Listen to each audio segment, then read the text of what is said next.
now tapped in with the introspective father and son duo. Last name may be strange, but never strangers to the game. Adjust the listening devices and keep it loud. Coming in, flex. I just wanna win, LABB, who we running with, 2233, I'm on 10 again, state your name. Hello, and welcome to another installment of No Strangers to the Game. It's been a week since our last episode, as it is every week. And just to check in, I wanted to ask you, Dad, Troy, what, as we always do, what kind of happened this week, or if you'd rather go another direction, what is coming up in this week that, you're excited about or concerned about or anything in that nature? Just been exploring with different things that I haven't really done very much in the past, particularly with investing, cryptocurrency. Just kind of been, talking to some guys I know who are investors, and they gave me a few tips, and, that's one of the things that, the last couple of weeks I've done, and, amazingly, it has done well up to this point. It's very volatile, obviously, but, for what I invested and, where it's at right now, as far as, the value and what to get in on, it's, very low risk, but the potential is pretty high, so that's been something interesting. The weather's gotten a lot colder, got to the point where it even snowed in one of the cities in Palm Springs. Obviously it didn't stick, but, it snowed and we got into freezing temperatures. So that's very rare, particularly in this day and age out here in the desert. I know growing up, we used to get some cold weather during the winter, get down into the 30s and freezing temperatures. But, I guess global warming or climate change has changed that. So I've noticed that. But overall, it's just been trying to, get back into the swing of things and, look forward to 2021 and making it great. Yeah, I mean, for me this past week, I've been kind of in quarantine because I traveled from home out back to school here in Kansas. So I had to kind of isolate for at least a week. I got my test, and so we're good. But yeah, it's just been a weird week because of a lot of things going on, but I'm sitting in the house really doing nothing. But there's a lot happening. So we're going to get into a couple of things, but today, and this will be past, once this episode comes out, you probably have heard about this, but the cryptocurrencies and a few other stocks are really doing really well because I think people have just started to kind of take matters in their own hands as a population or as a mass of people, as opposed to just, the wealthy or hedge fund managers and stuff like that. Invested into, it was the main two that I've heard of were GameStop and AMC. And Robinhood, which is one of the, I guess, common trading apps, actually put a stop to the trading because one of their major investors was on the other side losing money because they basically bet against those stocks. And so it's kind of this revolutionary moment in time where we're putting a lot of things in perspective, and we'll see what the outcome is. But it'll be interesting to see. Along with that, have a track meet this weekend. First meet, I will not be jumping, but I will be sprinting. So, I'm really excited. I wish I was jumping, doing what I'm best at, but just excited to go out and compete after basically a year of not competing. So, it'll be exciting. But I'm also excited to talk about today's topic. Something obviously very, near and dear to my heart is the future of sports. And I guess that can be the title or, whatever, but if I want to give an overview of sports, and mainly what we're talking about is kind of the sport itself as the business of the sports. Sports from the beginning of time was something that people did for fun. And then after a very short period of time, a long, long time ago, it became something that was entertainment for other people to watch, to take part in, or otherwise. I guess you could say the modern era of sports is, as people have had more time and money on their hands, we decided that sport could become a major entertainment, factor or a major entertainment faction. And the first major sport to become that was baseball, in America. you saw baseball games, boasting crowds of upwards of 50, 60,000 people. And obviously that meant a lot of money was coming in and out of those stadiums. And that was the beginning, I guess you could say. Then they got into advertising. That was one of the first things in baseball was you saw the billboards right above the scoreboard or the billboards in the wall and outfield. And it became this advertising pull and push that became this huge thing. And now companies were backing it. They were getting on major networks when TV was starting to really get big. And you saw this major revolution in sports because it drew eyes. And as it drew eyes, it could draw dollars. And so it became a big thing. I think that kind of brings us to where we are now. That kind of has, persisted for a long time now. You've seen NASCAR. Those cars are basically driving billboards. That's all they are. That's all they really are, to be completely honest. They put stickers and logos all over those cars. And, that's kind of where we've gotten. But I think what we've seen is there's going to have to be something to change, right? Because although advertising will always be around, there will always be money to make on that. Another big driving force, as I mentioned, was, the people in the stands, those ticket sales. That was a huge portion of the revenue for the longest time. And we've seen throughout time, we've built these, I guess a lot of people call them monuments, these huge stadiums that seat 100,000s, however many people. Everybody keeps trying to build them bigger and bigger and bigger. But I think COVID has taught us that may not be the future of sports. It may not be to have 100,000 people packed in a stadium breathing on top of each other, and hopefully we get past COVID and we can go to games and enjoy them in person in larger crowds. But I think people may look at this differently after what we've gone through in the year 2020. So I want to ask you, in your opinion, I have a set of opinions on my end, but what would you say is the future of revenue generation after COVID? Well, I would say one of the first things is kind of that virtual experience. They can find a way to monetize it. They may have already done that, to where I can, from home, pay $20 and feel like I'm in the front row seat sitting next to Jack Nicklaus at a Lakers game. Yeah. I mean, that right there would be incredible if you can have that full experience here courtside. Jack Nicholson, by the way. Jack Nicklaus was the golfer. Jack Nicholson is a longtime Lakers fan. But go ahead. I was just making sure you was listening. And just having those type of experiences where you can feel like you're there. Yeah. I think that would probably, send the revenue 100-fold. Just that alone, not only with people being there, but now being able to sell this experience at home where you can feel like you're there when you're actually sitting in your living room. So to me, those are that's a big opportunity, big option. And as you know, and you turned me on to this whole new phenomenon is still in beta testing with the Top Shot, the digital moments, so I see, just like anything that comes to fruition, at some point in time, it becomes an opportunity to generate revenue. And then as it generates revenue, a lot of times it becomes democratized, meaning that it's accessible to the majority of the people.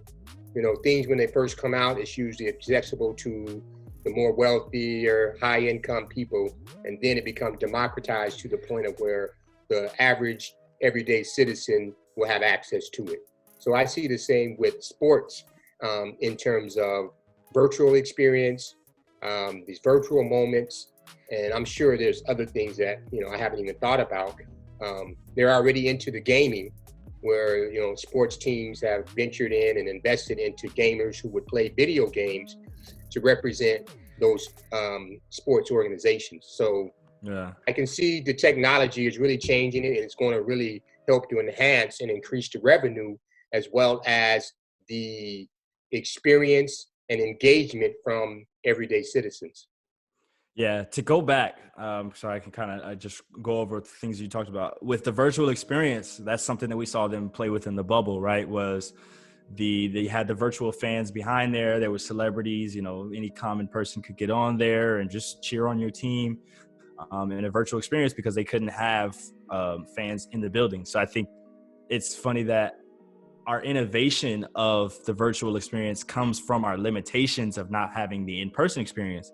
But it's interesting that there is really no limitations on the virtual experience, right? Which I think is funny, and I think the ethics of it is something that needs to be discussed further. But I mean, realistically, you talked about, hey, we could put you and you put on, what is it, the virtual reality goggles, and you're sitting at the game and you're watching the game and you're next to Jack Nicholson and, you know, there's whatever celebrities, and you feel like you're courtside at a Lakers game. Well, that can be one person, or they could just feed that live stream to, you know, 100 million people. Now, the ethics of that, I don't know, but I mean that's what would it matter?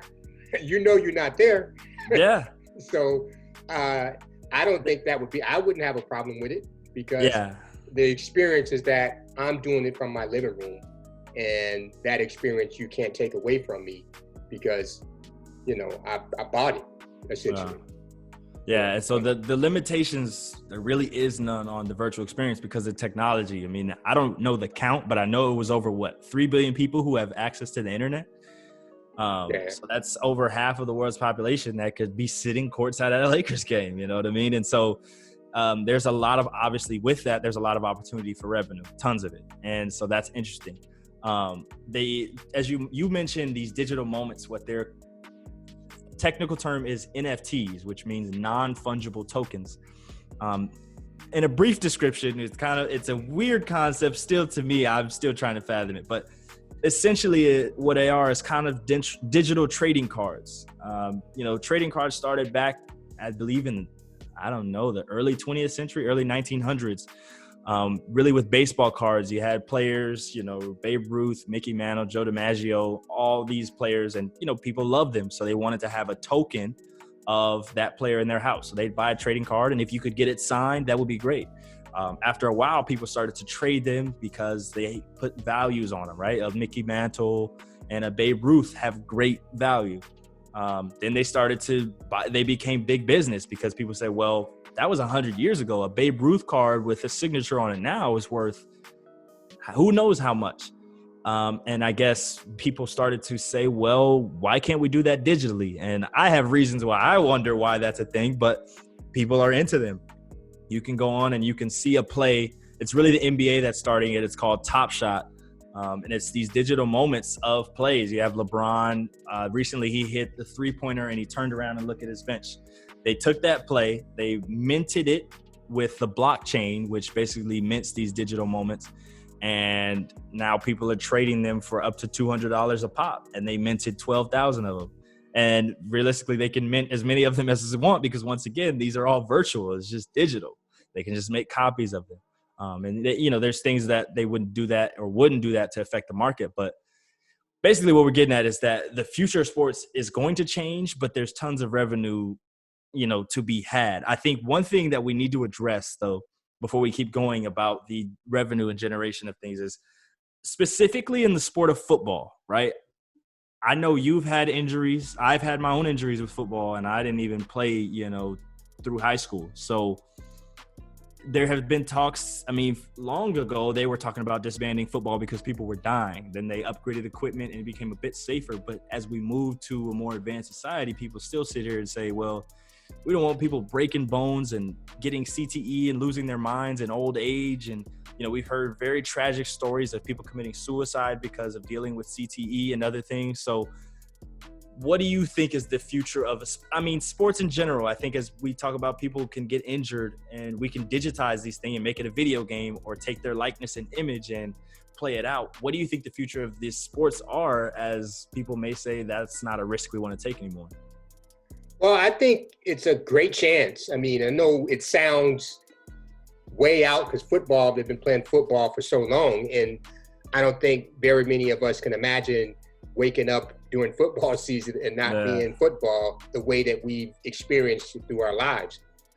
But with the technology and with the gamers, the injuries, I think as parents begin to look at that, you know, and where it starts is Little League. So if the parents begin to pull their kids away from the Little League football, then there's really no pipeline for those kids to go through college, then professionally. And I'm not saying this would happen tomorrow, Yeah. But I can see, somewhere down the line what this could potentially, be a reality. And, I played football and I loved it.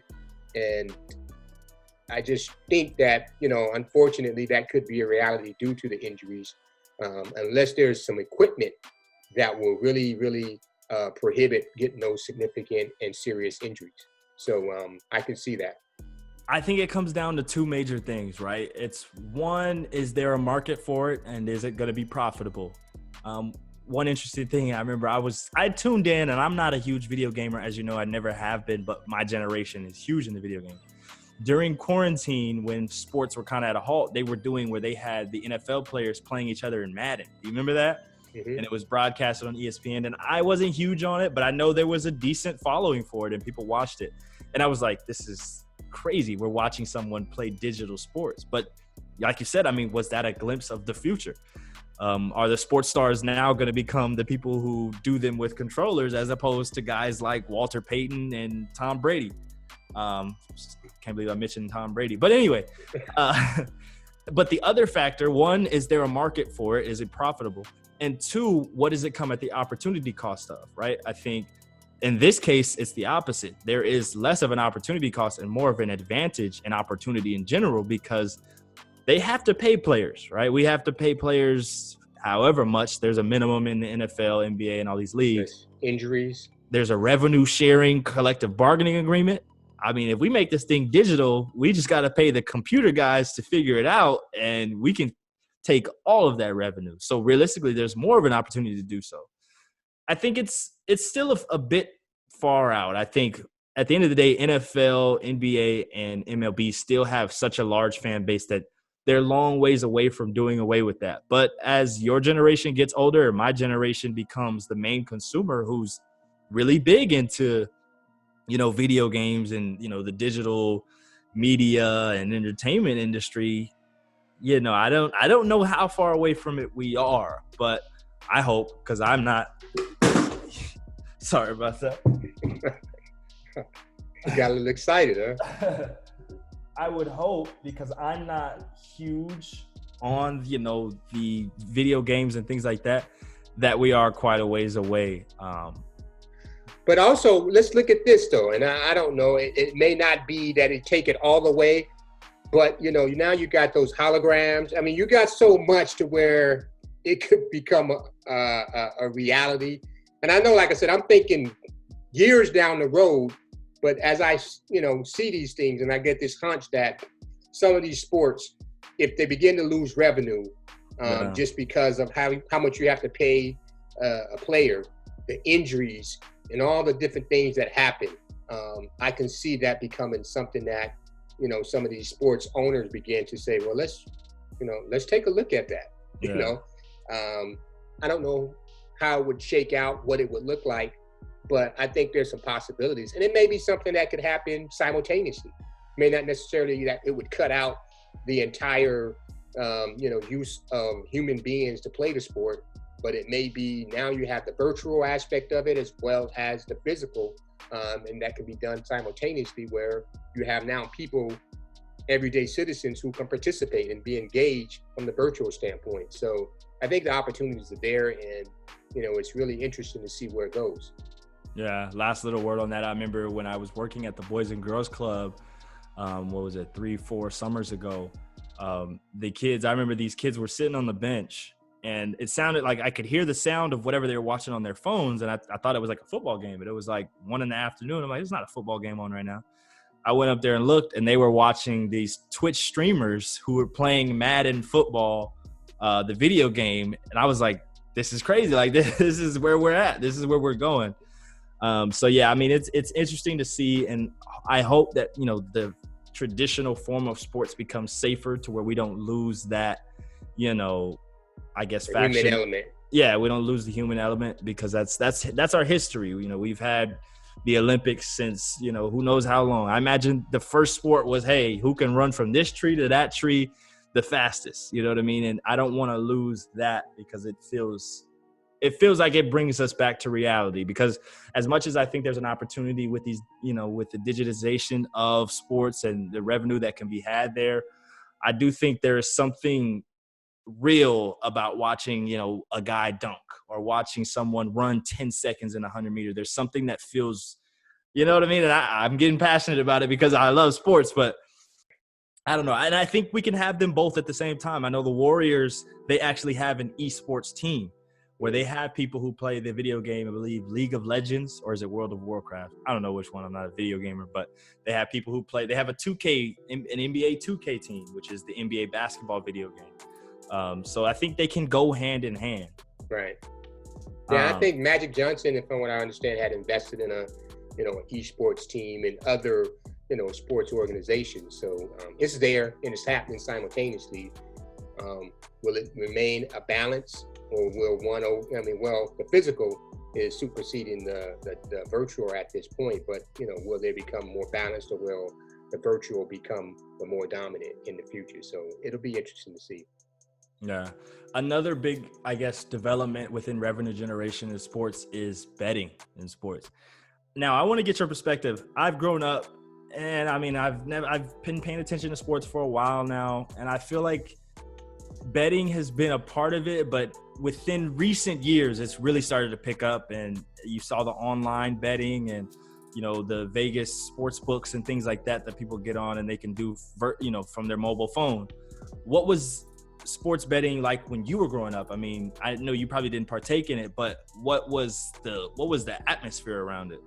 I mean, it was one of those things. It was kind of the backdoor stuff, not something that was publicly talked about or even considered, and you had years when you had, accusations and people throwing and betting on games. So it was kind of the dark side of sports.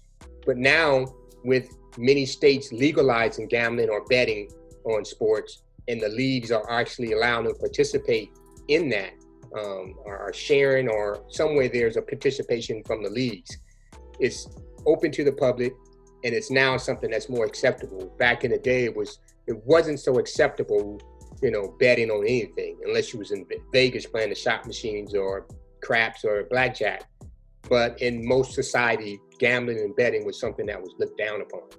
And so now it seems to be more acceptable and something that, the public is willing to accept and participate in general. Yeah, that's interesting. I know when I watch like media from a long time ago and they talk about betting in general on sports, I remember we were watching, I can't remember what movie it was, but we were watching something where they were doing the numbers. It was like the early 20th century, and they was doing the numbers where literally they wrote down a number, you pick which one you think was going to get selected out of a hat or whatever, and whoever won the numbers got the pot. Well, I was reading and I can't remember, but it was a gentleman from the Caribbean who actually started the numbers in Harlem. And it was it was called policy. And so basically it's like do the lottery today. You go down, you get your numbers, people give their money, and, at the end of the day or end of the week, they'd call those numbers and you'd hit. Yeah. At that point, it was illegal. Mm-hmm. So now you look up doing the same exact thing. Yeah, Mega Millions, the lotto. The lottery. And so those type of things, you always see these things that begin in, a small part of the world or a small area and grow and proliferate and become something major once, mainstream figure out how to monetize it for themselves. One thing you brought up about sports betting that was interesting was I don't remember, I wasn't around, but I've heard stories about like referees and certain players throwing games or point shaving and stuff like that. And that was a problem. I wouldn't say we've seen too many recent events that have, been talked about. I know people have conspiracy theories about it, including you. Yeah, that 2011 Dallas Mavericks and Miami Heat. LeBron, I'm just saying it didn't look good. LeBron, if you're listening, I know it was just a tough series, my guy. I know you just struggled, man. I know I can't believe you didn't throw it. I don't believe it. Hey, it didn't look good. Hey, half the time I didn't even see that dude on the screen. But anyway, the point I'm bringing up is that as things go digital, as let's say we're talking about betting on two Madden players, how do we? Because I mean, there's some hackers that are very good about this stuff. How do we know that, you know, some hackers may not go in and manipulate things to make sure that they get, you know, what they need, or that things go a certain way? I mean, I don't know. I mean, I guess there will be, like anything else, some regulations to be able to test their controllers or their whatever. And I mean, I'm assuming they're going to be in the same place, or if they're, you know, somewhere out remotely, then that will be a little more difficult. So I don't know. I don't know enough about that to really give a good response. But you know, it's possible. You know, so yeah. It's funny we talk about this, the future of sports in general, but as I think about it, we're really talking about the future of entertainment. You know what I mean? I mean, we won't have concerts for at least a while, not that I can imagine, where we're talking about putting 50,000, 40,000 people in a building to watch a singer or an artist or a rap group or anything like that. So they have to also try to innovate and do things differently. So as we talk about the future of sports and their revenue generation, it's really the future of entertainment. Mm-hmm. And it'd be interesting to see. And I know it was interesting this quarantine when we saw like, excuse me, I know we saw like not Letterman, what's the guy, Jimmy Fallon, his late night show, and they were doing them virtually and they were Zooming people and, you know, they were having them on there. And it was like, I remember me and you were saying like, I mean, we could really stick with this. I mean, it seems like this may save a lot of money. You know what I mean? Yeah.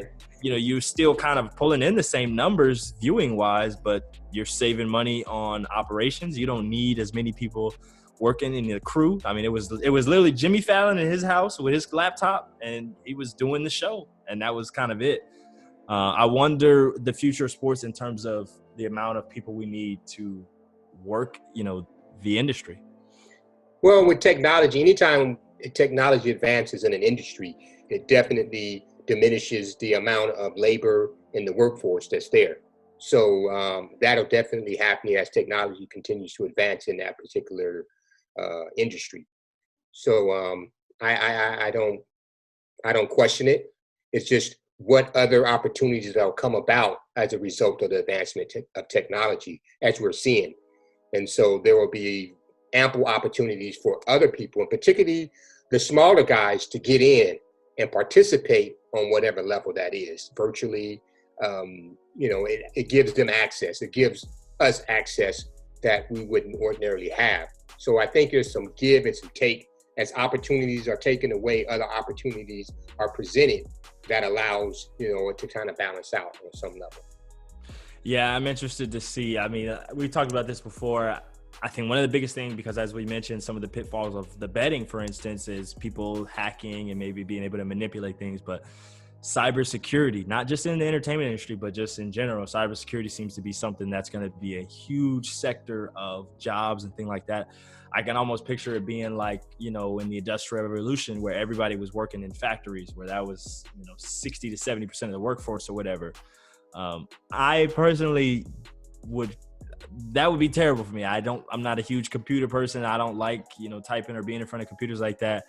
But I feel like I see that coming. I have this kind of dystopian view in my eyes of like everybody's just sitting at these computers and there's thousands of us just sitting there typing. Well, I think too, and just knowing people that work in the computer industry, it's not like you got to be, you know, all day, but you have your computer set to where if certain things happen, you know, it alerts you, you know, certain it triggers, and there's thresholds that allows you to, okay, let me take a look at this, what's going on, where opposed to sitting there and all day long glued into your computer and desktop. But there is definitely a need. And I was talking to someone today about that in the education and setting up facilities to train and educate people to go into cybersecurity. You don't necessarily need a degree to do these things. You need certifications and training, and over time you develop the skill and aptitude to be able to provide those services. And those jobs start out, you know, most of them high, you know, 5 figures up into the 6 figures. So it's an opportunity to where if you're not necessarily interested in going to college, these are ways in which you can kind of build a workforce with the training, the proper training, and getting them involved to provide these services because there's a big demand for it. Yeah, it's funny because it's like I think about the cyclical nature of things, and I'm like, I remember when. Well, I don't remember once again, but I've read or heard about times when you could pick up a trade, whether it be plumbing or electrician or I don't know anything. You was a carpenter, and you could support a whole family on that. Where your spouse didn't need to go to work because you could support your whole family on just your salary of being an electrician. And we've gotten to the point where those trades have not, I wouldn't say been devalued, but at least to the point to where you can't really support a full family on just that salary or something like that. I wonder if we're heading kind of, like I said, cycling back around to where that's the case with a lot of these cybersecurity or technology jobs, because there's, like you said, such a great demand for them. Yeah, I mean, I'm hoping so. I know it appears that we're at this threshold where our economic systems are shifting. Our banking system, the cryptocurrency, cybersecurity, all these things are becoming more digital opposed to physical. What does that look like? What does that mean? And how do we maneuver in those spaces? So that's the thing that I'm looking at and really trying to get a better understanding of, because as I, look to build and develop cities and communities, those are things that, are constantly on my mind. How do people make a living? How are people going to gain access to the things they need? What are those opportunities so that they can do those things and have the quality of life that they desire in the process? So I think we're in the best and the worst of times at this point, because I think we're at that, at that tipping point of, shifting into something different. And the shift is difficult because we're used to doing things a certain way. But once we get through that tough part, I'm hoping that, things will be brighter and that people will have those opportunities, have the skills to be able to participate. But again, as we talked about in the previous episode, it's in the intent, with the technology, the intent and how that's used for good or for bad, how are you going to use it and manipulate it, moving forward. Yeah. I mean, all in all, I think that's kind of the show in a nutshell for today, is that society and our world is changing fast, rapidly. All of our systems and the way we do things are looking a lot different, and they're going to continue to look more different given, how this past year and just, the past, or how things have changed in general. I think there's always going to be room for sports because it's entertainment. People like to be entertained, and that opportunity to entertain them through sports will always be there. But I think the way we do it is going to have to change, and it is changing. But that also leaves great opportunities. So, yeah. And I think just as human beings, we're social. And so we want and we thrive and crave those social interactions. So I think that'll always be there. It's just, it may look different than how we do it now. Yep. So, that's the episode for today. We discussed the future of sports kind of within the greater future of our society and where does it fit in. And we hope you enjoyed it. Hope you've enjoyed all of our episodes, and hope you keep tuning in. And once again, thank you. Peace. Make sure you like, subscribe, hit the notification bell so you're notified every time we post a video.